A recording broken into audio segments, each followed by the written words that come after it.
Hi guys, I am Harsha. അപ്പം നമ്മൾ അബ്രയിൽ വന്ന് ബർദുബായിൽ ഇറങ്ങി. ഇനി അവിടുത്തെ കാഴ്ചകളാണ്.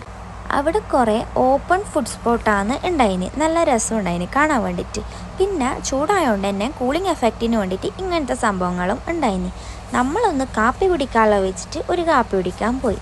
സത്യം പറയാല എനിക്ക് ഇഷ്ടപ്പെട്ടിട്ടില്ല. ഒടുക്കത്തെ മധുരമായിരുന്നു കാപ്പിക്ക്. പിന്നെ അവിടുത്തെ കാഴ്ചകളെല്ലാം കണ്ട് കാപ്പി കുടിക്കാൻ ഒരു വേറെ തന്നെ ഒരു രസം ഉണ്ടായിന്.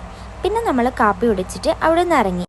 ഇനി നേരെ മെട്രോ സ്റ്റേഷനിലേക്ക് പോകാനാണ് പ്ലാൻ ഉണ്ടായിന്. പക്ഷേ വരുന്ന വഴിക്ക് ഇതെല്ലാം കണ്ട വീഡിയോയും ഫോട്ടോ ഒന്നും എടുക്കാണ്ട് വരാൻ എനിക്ക് പറ്റൂല. കുറച്ച് കുറേ പ്രദർശനമെല്ലാം നടത്തിയിട്ട് ഞാൻ വന്ന്. നിങ്ങൾ കാണുന്നുണ്ട് ആ ഫ്ലൈറ്റ് പോകുന്നത്. അപ്പോൾ നമ്മൾ മെട്രോ സ്റ്റേഷനിലെത്തി. തിരക്കൊന്നും ഉണ്ടായിട്ടില്ല. തിരക്കും ആൾക്കാരൊന്നും ഇല്ലാത്തതുകൊണ്ട് കുറച്ച് അവിടെ നിന്നും പ്രഹസനം നടത്തി. എന്നിട്ട് നമ്മൾ നേരെ പോയത് ഡേ ടു ഡേയിലേക്കാണ്. ഒരു മാല വാങ്ങാനുണ്ടായിന്. നോക്കി ഇതെനക്ക് ഇഷ്ടപ്പെട്ടിനി. പിന്നെ വന്നല്ല സ്ഥിതി കുറച്ച് കമ്മലെല്ലാം നോക്കി വാങ്ങിയിട്ടൊന്നുമില്ല. അപ്പോൾ വീഡിയോ ഇഷ്ടമായി ലൈക്ക് ചെയ്യുക, ഷെയർ ചെയ്യുക, സബ്സ്ക്രൈബ് ചെയ്യുക. Bye guys.